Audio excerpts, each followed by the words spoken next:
মুনিয়াকে ধর্ষণ করে হত্যা করা হয়েছে। মুনিয়াকে ধর্ষণ করে হত্যা করার পর যেই ধর্ষক তিনি বাইতুল মুকাররম মুসল্লি কমিটিরও সদস্য হয়েছেন।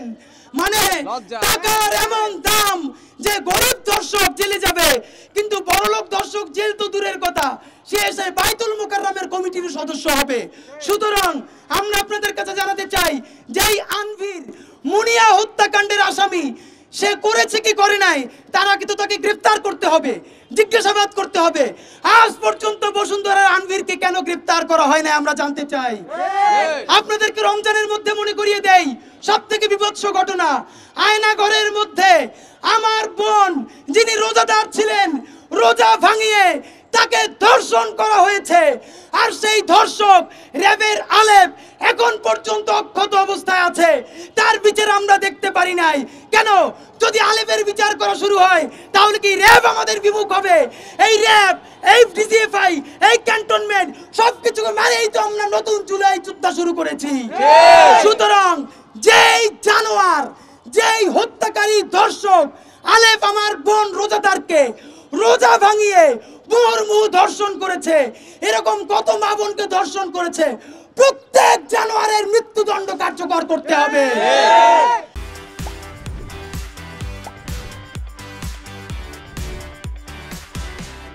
তিনটা দাবি জানাই। সকল আপনারা জানেন ধর্ষণের মামলা বছরের পর বছর চলে, এই সব টালবাহানা চলবে না।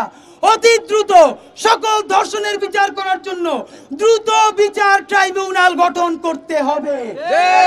2, এই সমস্ত মামলা শুরু হওয়ার 90 দিনের মধ্যে মামলা নিষ্পত্তি করে রায় ঘোষণা করতে হবে। এবং আপনারা জানেন আজকে আদালত একটা রায় দিয়েছে আগামী 180 দিনের মধ্যে আসিয়ার এই ঘটনাকে তদন্ত করার জন্য। আমরা প্রত্যাখ্যান করি। 180 দিন মানে 6 মাস।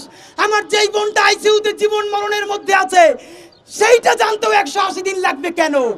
180 দিন বুঝি না, আগামী 3 দিনের মধ্যে সমস্ত তদন্ত শেষ করে আমার বোনের দর্শকদের বিচার শুরু করতে হবে। সর্বশেষ যে কথাটা বলবো, অনেক আলেম ওলামাও কষ্ট পাবে। আপনারা জানেন বাংলাদেশের দর্শের সব থেকে বড় জায়গা বাংলাদেশের মাহফিলগুলা। আমাদের মূলধারার কোনো আলেমরা এই কাজটা করে না, কিন্তু ভাইরাল নাম দিয়ে ওয়াজ ব্যবসা করে যারা ইসলামের ব্যবসা করে খায়, আমাদের নারীদেরকে বোনদেরকে কটু করে ছোট করে অনেক সময় ওয়াজ মাহফিলে কথা বলে কিনা বলেন?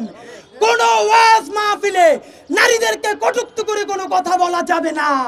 একই সাথে আপনাদেরকে জানাই, এই কথাটা অনেকেই বামপাড়ার বলে, শাহবাগীরাও বলে, নিজের দিকে তাকায় না। নারীরা যে একটা পণ্য, এইটা যদি ওয়াজ মাহফিলে বলা হয় 10 ভাগ, এর থেকে 1000 বেশি বলা হয় বাংলাদেশের নাটক সিনেমায়।